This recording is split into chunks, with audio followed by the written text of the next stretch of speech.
మాట్లాడుతుంది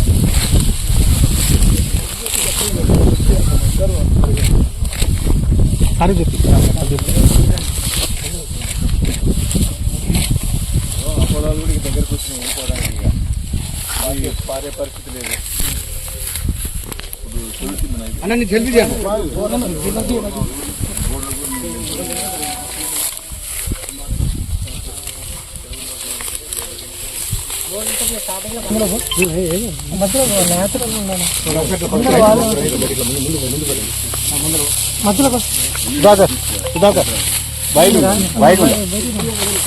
రైతులు ముందు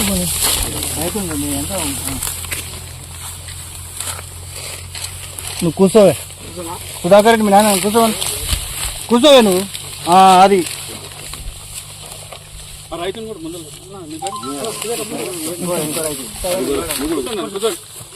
కూర్చోవే.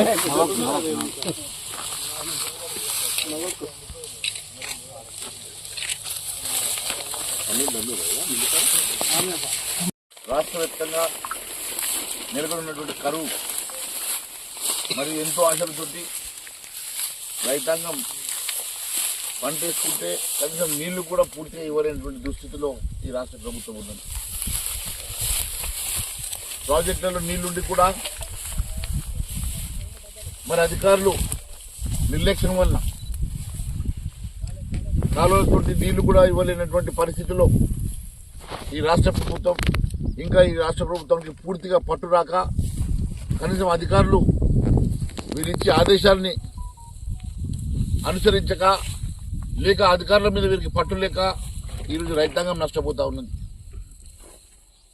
ఎక్కడ చూస్తే అక్కడ రాష్ట్ర వ్యాప్తంగా ఆదిలాబాద్ నుంచి ఈరోజు నల్లగొండ వరకు ఏ ప్రాంతం వెళ్ళినా కూడా రైతాంగం ఈరోజు కన్నీటితో మా దగ్గరకు వచ్చేసి ఇలాంటి పరిస్థితి మా ఏకరువు పెడుతూ ఉన్నారు. మరి ఇంత దారుణమైనటువంటి పరిస్థితి ఇప్పటి వరకు ఈ రాష్ట్ర ప్రభుత్వం ఎన్యుమరేషన్ కూడా చేయలేని పరిస్థితి. ఎన్ని ఎకరాలు పంట నష్టం జరిగింది, మరి రైతాంగాన్ని ఏ రకంగా ఆదుకోవాలా, మరి రైతాంగానికి ఎకరానికి ఇంత పంట నష్ట పరిహారం ఇవ్వాలన్న ఆలోచన లేదు. కానీ ఎన్నికలు వచ్చినాయి, ఓట్లు ఎట్లా అడగాలా, ఓట్లు ఎట్లా కొనుక్కోవాలా, ఓట్లు ఏ రకంగా మరి ఎన్నికల్లో మేము అబద్దాలు చెప్పేసి ఓట్లు దండుకోవాలని ఆలోచన చేస్తూ ఉన్నారు తప్ప ఈ ప్రాంత రైతాంగానికి వారి కష్టాలను ఏ రకంగా గట్టెక్కించాలా, వారిని ఏ రకంగా ఆదుకొని ఈ ప్రాంత ప్రజానికానికి మరి నష్టపరిహారం ఇవ్వాలని ఆలోచన లేదని చెప్పి నేను తెలియజేస్తా ఉన్నాను. నేను ఒకటే డిమాండ్ చేస్తా ఉన్నాను, రాష్ట్ర ప్రభుత్వాన్ని వెంటనే ఈ రాష్ట్ర వ్యాప్తంగా ఉన్నటువంటి ఈ కరువుని ఎన్యుమరేషన్ చేసి మరి అంచనా వేసి ప్రతి రైతుకి నష్టం జరిగిన ప్రతి రైతుకి 25,000 రూపాయలు ఎక్స్గ్రేషియా ఇచ్చి వారిని ఆదుకోవాల్సిందిగా డిమాండ్ చేస్తా ఉన్నాను. అదే మాదిరి భారతీయ జనతా పార్టీ తరఫున 5వ తారీఖు రోజు రాష్ట్ర వ్యాప్తంగా మరి మేము దీక్ష చేయబోతా ఉన్నాం.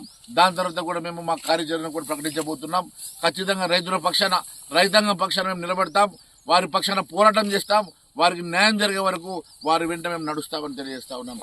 ఈ రాష్ట్ర ప్రభుత్వం ముఖ్యమంత్రి గారు ఎంతసేపు ఏ ట్యాక్స్ పెట్టాలా, ఆ ట్యాక్స్ పెట్టాలా, బి ట్యాక్స్ పెట్టాలని ఆలోచన తప్ప ఈ ప్రాంత రైతాంగాన్ని ఏ రకంగా ఆదుకోవాలని ఆలోచన లేకపోవడం నిజంగా శోచనీయం అని చెప్పి మరి మేము తెలియజేస్తూ రైతుల పక్షాన మేము ఖచ్చితంగా పోరాటం చేస్తాం, వారి గొంతుకై రైతుల పక్షాన్ని నిలబడతామని మరొకసారి తెలియజేసుకుంటూ మరి ఈ దయనీయమైనటువంటి పరిస్థితి చూస్తే చాలా బాధాకరంగా ఉందని తెలియజేస్తా ఉన్నాను.